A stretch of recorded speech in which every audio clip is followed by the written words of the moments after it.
voices were patronizing as they spoke out width of the dark, hollowing room you were contained within like an animal, caged in pursuit of its next sickening circus act. You were trapped. You tried to ignore the fictitious and true things they said, but after so long, those voices became the only source of comfort. Every time you tried to get their attention, Maskey hissed and banged on the door to silence you. The situation with Jeff was no different than this, but there was one specific aspect which divided them entirely. You chose to stay with Jeff, while being here was of no choice of your own. You waited, hoping for some sort of distraction, but all that weighed over you was doubt. Doubt which twisted and warped your mind into believing that he might never find you, that somehow he wasn't coming. Closing your eyes, you counted the minutes as they ticked by slowly, waiting for them to stop talking, which eventually they did. Straining to listen, their voices were quiet, replaced by silence. It was almost serene, like how a willow tree branch swept in the flowing river. It hadn't been this quiet in a while. Exhaling softly, you glanced at your wrists, sensitive and bruised beneath a layer of duct tape binding them to the antediluvian chair.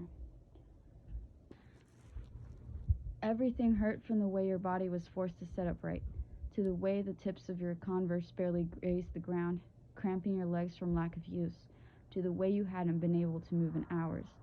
Was it their plan to leave you tied up in here like some prisoner, to let you perish so you were no longer a problem? You didn't know what was worse, the fact it was plausible and you'd succumb, or the realization that you might actually lose your mind before then. Perhaps if you were this quiet when Maskey was around, there wouldn't be so many issues. Languidly, your orbs darted around the rayless room, your gaze captured by a tall figure slouched over a corroded table in the far corner, disguised in the darkness. You glared, hoping somehow the look alone would petrify him. Did he really feel the need to insult you and disrupt your daydream at the same time? Or maybe he needs to readjust his attitude problem. You spat, furious. Now, are you going to stand there all day, or tell me why the fuck I'm here? The hooded male turned to face you, the frown stitched into his ski mask twitching, presumably meaning he was smiling underneath it. It just made you all the madder. Taking a step to the side, he stopped, arms crossing over his chest. That, sweetheart, you don't need to know. He might have been the saner and more level-headed of the two, but he was just as irritating. Frustrated, you thrust your foot against the leg of the chair. What do you want? Brian, or Hoodie, whatever his damn name was, groaned and lifted a hand to his shoulder, adjusting the fabric around his face. Was he annoyed? Good. Now he knew exactly how you felt. Don't you ever learn to shut? He was interrupted by the ligneous door being flung open, the collision of it hitting the wall, causing a vapor of dust to erupt from the stonework, the noise ricocheting through the unadorned hallway. Maskey stood in the entrance of the doorway, the dim lighting supplied by fixtures in the ceiling illuminating his monochrome porcelain mask. Although plain, it intrigued you. Why did they feel the need to hide their identities? Surely their faces weren't as horrific as Jeff's. Or maybe they just got their inspiration from some low-budget horror film. Glaring between you both, he smirked, seemingly amused. What's the matter, Brian? That bitch giving you a run for your money? The hooded male simply scoffed, returning to whatever it was he was doing before. Maskey, no longer distracted, turned his attention solely on you, his combat boots triturating across the parquet flooring as he enclosed the distance.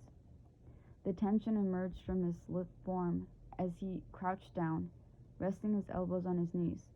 You analyzed him, mesmerized by his choice of clothing. You would have thought someone of his standard would wear something more appealing, not constricting black skinnies and a disarrayed yellow jacket. Like, come on, yellow? Yellow symbolized happiness, and he definitely did not look happy. Furrowing your eyebrows, you breathed. Where am I? Masky tilted his head, his features obscured by the mask, but you knew underneath it he was smirking. You could tell by his mannerisms. Stretching his arm, he traced the red marks on your wrist with his gloved fingertips. Goosebumps erupting on the surface of your skin from his touch. You didn't quite know what he did, but he had that effect on you. Isn't it obvious? Was he for real? Of course it's fucking obvious, you dimwit! Laughing, he heaved himself up to his feet, ruffling a hand through his chestnut hair. The strands fell in loose waves over his mask, some textured into disheveled layers over his ears, the longest parts reaching his shoulders. It's a shame Jeff likes you so much. If I were him, I would have taken you down a few pegs. Tough shit for him, because I'm about to do everything he wasn't capable of. I'm gonna break his little dolly. The words hit a nerve. You had no idea what he meant by that. Did he not realize that nothing was as bad as watching your boyfriend be corrupted and driven to the darkest depths of insanity? To run away from your family, from your home, and live the rest of your life with a cold-blooded murderer who, despite the loss of your sanity, you still loved. Jeff had put you through the worst of things, and you had always picked yourself back up, not just for you, but for him as well. This guy didn't have a notch on Jeff. Where am I? You repeated, refusing to back down from the question. If he wanted you to off track or to shy away from answering, he had another thing coming. If you want to know that fucking badly, it's where we live. Occasionally. And by we, you mean insane, crazy psychopaths? Masky bent down, pressing his forehead, or what you assumed was his forehead, underneath the mask against your own, coercing you to look directly into the dark sockets. You caught the slightest glimpse of his enticing hazel eyes, afflicted and glimmering with tints of green. His warm breaths drifted over your flustered cheeks, the hollow of his neck dipping further between his collarbone as he was trying to control something animalistic. His laughter was bitter as he ran a hand over your arm, gripping it harshly. Say it again. Tell me what I am. Say it! Your breath hitched from the proximity of his body pressing against your own, defense being your first mechanism. How about I kick your teeth down your throat instead? It came out as a hiss, challenging him. Little did he know, he thrived on that. Is that a threat? Untie me, and you'll find out, asshole. His fingers tightened around your arm, squeezing painfully. You would have protested or vocalized how much it hurt, especially as your restrained wrist kept wriggling, scraping against the harsh tape. But you kept quiet, refusing to give him the satisfaction. Simultaneously, his other hand caressed your cheek, tender and almost caring, a far cry from what he did next. That same hand captured a handful of your hair, the wavy locks cascading over the sleeve of his jacket. You know, I'd quite happily destroy that pretty face of yours, right? His jaw clenched, growling. One word of advice. Shut your damn fucking mouth before I shut it for you. Make me. The words escaped before you'd even thought them through. Make you? Masky reiterated, laughing hysterically. If he could see under his mask, he'd have tears streaming down his face with how funny he found your defiance. This guy had issues. Don't try my patience. You'd hate to find out what I do. It's not like you have any anyways. Ugh, I have tons of patience, sunshine. Not quite what I meant, you smirked. casting a glance downwards to the ground before meeting his glare. This guy was intimidating, but you would be just as crazy as him to deny it. But he wanted you to display weakness, to control you like a puppet. You were smarter than that. You had dealt with Jeff all of these years.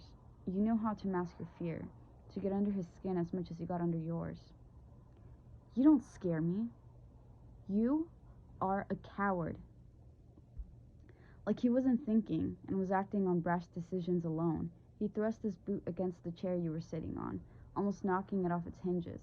If it hadn't have been for your quick retaliation and leaning forward to steady it, it would have given out underneath you. Masky glared at you, breathing heavily, his hand flexing before it extended above his head. Fist clenched. Flinching, you prepared yourself for the impact, but after a few seconds, you realized he hadn't hit you yet. Peering upwards, you caught sight of Masky's fist, captured midair by another hand, belonging to that of Hoodie. We're supposed to be sending a message, not reveling in the joy of trying to kill her or beat her senseless. Snarling, Masky yanked his arm from his friend's grasp, pacing back and forth to calm himself. It's not my fault the damn bitch doesn't want to talk, is it, Brian? She fucking tested me. You can't blame me for trying to teach her a fucking lesson or two.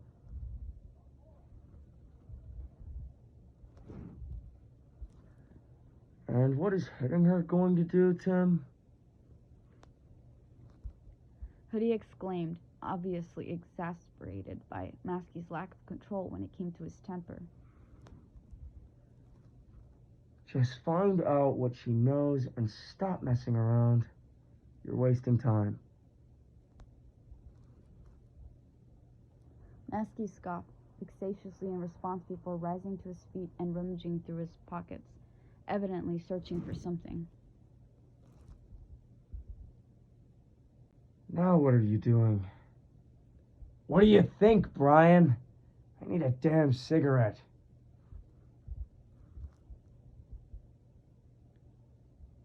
He arched an eyebrow behind the eldritch mask, seemingly annoyed by the insane question. Of course you do. Hoodie rolled his orbs behind his ski mask before depressing his finger on the light switch, causing the unadorned bulb, which was hanging from the ceiling, to flicker spasmodically before it cast light upon the austere room.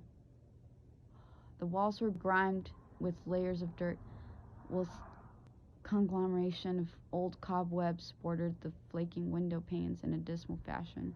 The state of the room didn't alleviate your gloomy thoughts at all. In fact, it only served to augment them. Masky pulled a cigarette of the compressed packet and slid it between his parted lips, before delving back into his pockets for a lighter. You couldn't properly distinguish his facial features due to the monochromatic mask enshrouding the upper section of his face. However, you could faintly discern a defined jawline. You furrowed your brows in displeasure, before diverting your attention to your constrained wrists, fruitlessly attempting to wrench them away from the wooden arms of the chair. The masked male cupped a coarse, gloved hand around his face and lit the cigarette.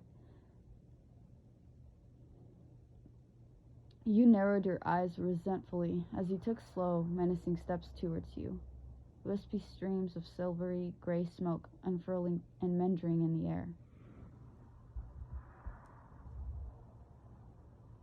You're a real piece of work. He hissed, exerting pressure on your hand with his gloved palm. I'll get you to fucking talk, whether you like it or not. I'm not talking to the likes of you, you hissed, courageously attempting to sound braver than you felt. Masky clenched his jaw in exasperation before upraising the cigarette to his lips and taking a long drag, his chest distending as a rancid smell of smoke permeated your nostrils. You shifted uncontrollably in the ligneous chair and oscillated your neck to the side, provoking him to seize your chin and blow a stream of smoke directly in your face. The coughing fit that ensued was highly unpleasant. Can't handle it, doll? He smirked, laughing at your discomfort. Perhaps you should keep that pretty little mouth of yours shut before I grab some more duct tape. You ignored his threatening remarks and diverted your attention towards Hoodie's lithe form, watching as he rummaged through a chest of drawers. So enlighten me, Princess. What do you know about Jeffrey Woods?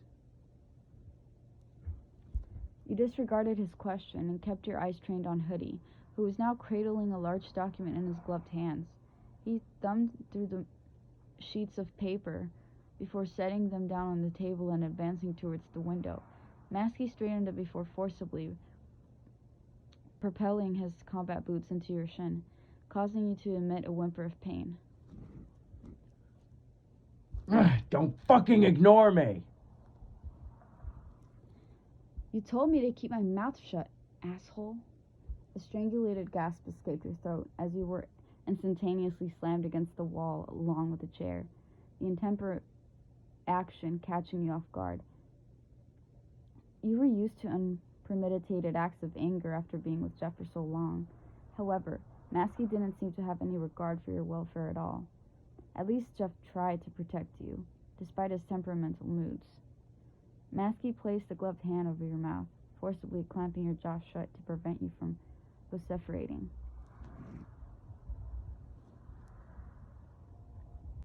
I tell you not to move, but it's not like you can anyway.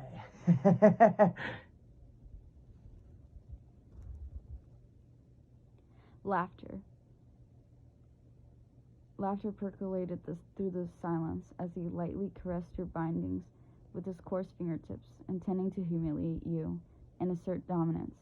The glowing embers of your cigarette were uncomfortably close to your face, and you were cautious of the fact that he could effortlessly burn you if he wanted to.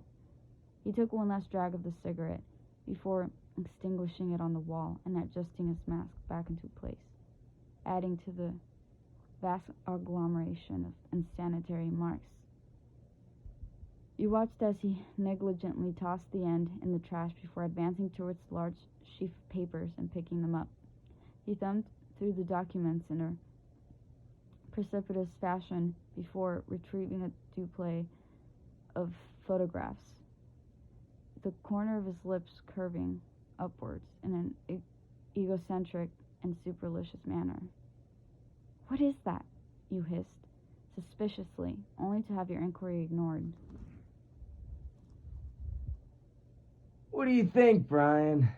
Think she'll enjoy seeing these? He snickered, the glossy sheets of paper dangling carelessly from his fingertips. You craned your neck in a desperate attempt to see the photos, attempting to gain some kind of understanding over the situation. However, your endeavors quickly proved futile. Hoodie scoffed in response and proceeded to interweave his fingers above his head, his features distorting behind his mask as he straightened out his joints. The sight was fairly comical. However, you didn't have the effrontery to laugh. Masky pivoted on his heel and trudged towards the chair prior to shoving the snapshots directly in your face. No. Dangling from his outstretched fingertips were 2 photographs of Jeff, prior and subsequent to the fateful incident. Your eyes widened in a protuberant fashion as he expressed a derisive laugh, completely undeterred by your indistinct breaths of anguish. He was amused by your distress. He wanted to see you suffer. Missing your boyfriend, huh? He smirked, waving the photos around discourteously. Just out of interest, doll, which one did you prefer?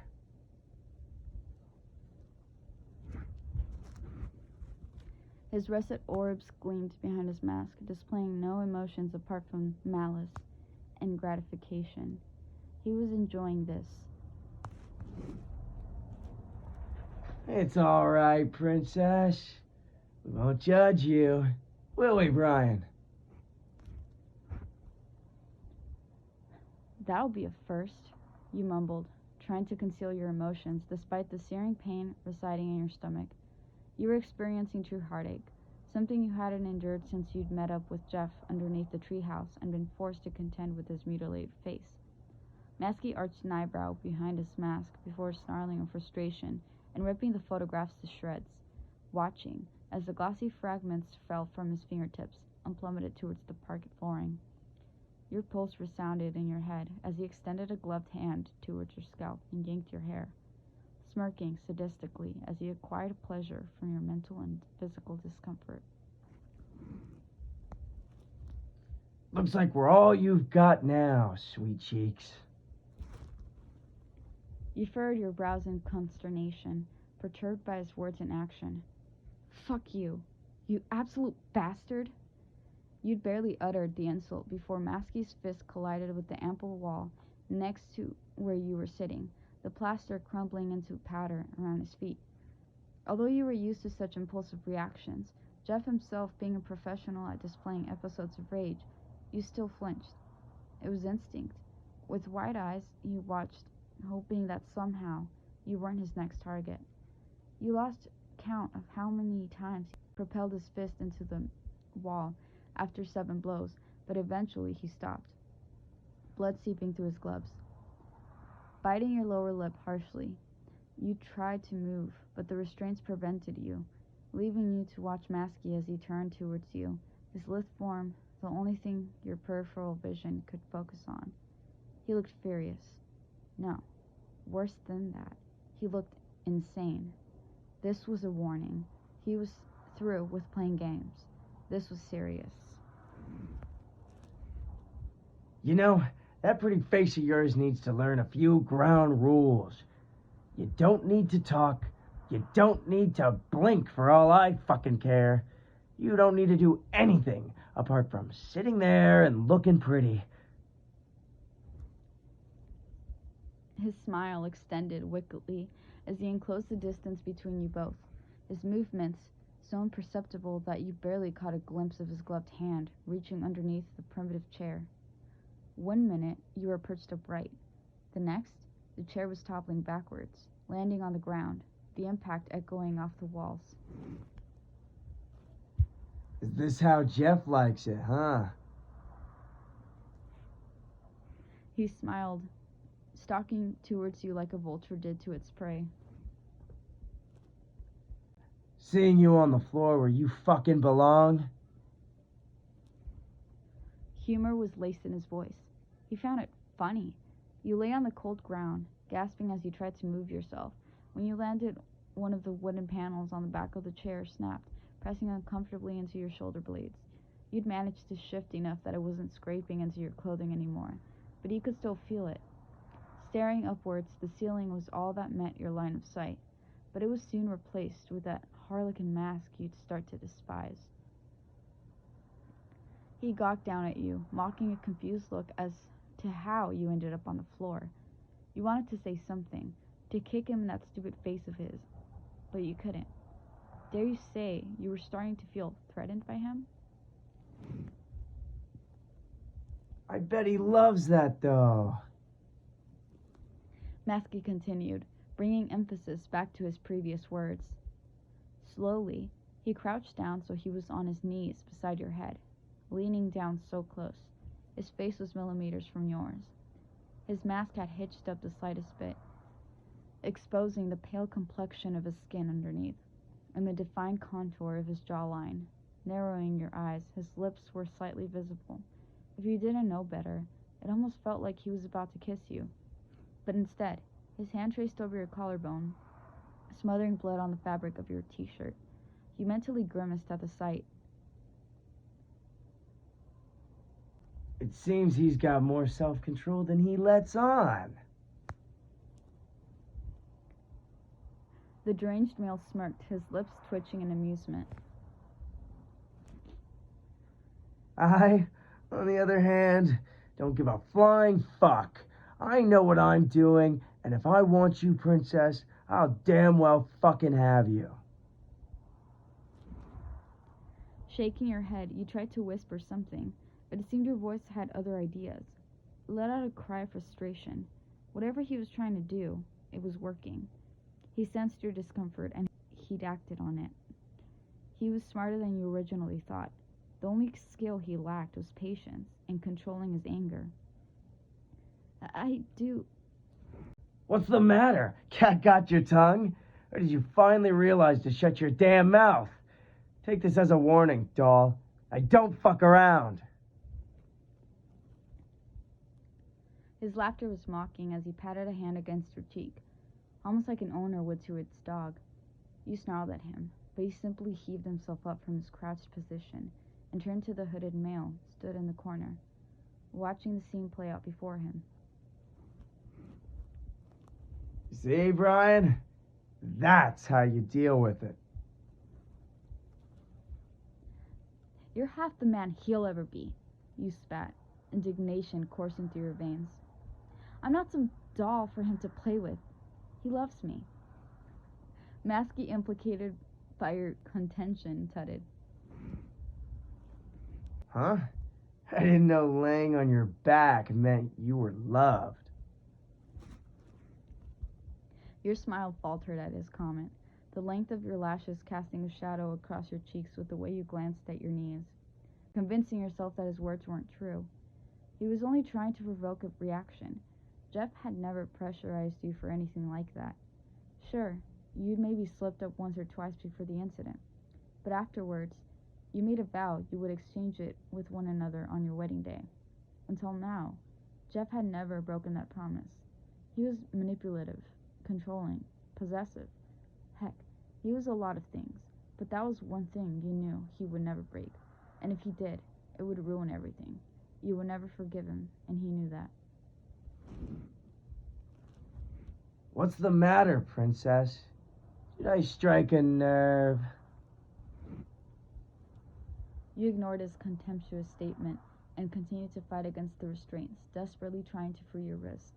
He immediately noticed what you were doing and proceeded to exert pressure on your wrists.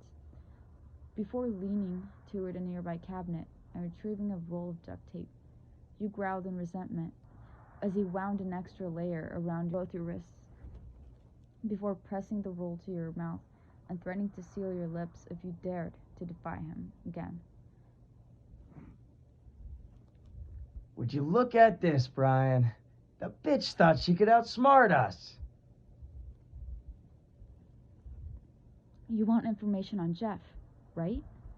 You hissed, locking your narrowed orbs on his own. Maskey leaned forward and brought his masked face inches away from your own, the vague scent of cigarettes permeating through the holes of the mask. No fucking shit. You think I brought you here to have a tea party? Perhaps Brian could get a few of his favorite dolls, and we'll have a gossip about those nosy pricks down the street as well. I'll tell you what you want to know, on one condition. An ominous silence ensued before Maskey inhaled sharply and straightened up, causing your muscles to tense. Did you hear that, Brian? He smirked, glancing towards Hoodie's silhouette in the shadows. Sarah here seems to think she can negotiate with us. Us! Go fuck yourself, you spat, venom intertwined in every syllable. You were sick of being ordered around by this impudent man who seemed to have absolutely no limitations on the way he conducted himself. Was his ego really that inflated? You have absolutely no idea what Jeff is capable of, do you? He'll kill you, regardless of whether you decide to kill me or not. Craning your neck, you struggled to glare into his vacant hazel orbs, repulsed by how unaffected he was by your words. He really didn't have any shame. Thing is, sunshine, I really don't give a shit. He extended a hand into the depths of his pocket for the compressed cigarette packet, the urge to smoke further exacerbated by the vexation he was presently experiencing. Why are you getting so confident anyway? Doesn't suit you. You narrowed your orbs as he extended a sinewy arm towards the chest of drawers, retrieving a weighty-looking book from the undusted surface. He wasn't planning to read, was he? What's the phrase your little boyfriend uses again? He smirked, raising his mask slightly to expose his vindictive grin. Come to think of it, I really can't remember. You clenched your eyes shut as he trudged towards you, the soles of his combat boots abrading against the parquet flooring. Hold on. I think I've got it, Dolly. Your pupils dilated in horror as he elevated the book above his head, malice etched across his countenance. Why don't you just go to sleep?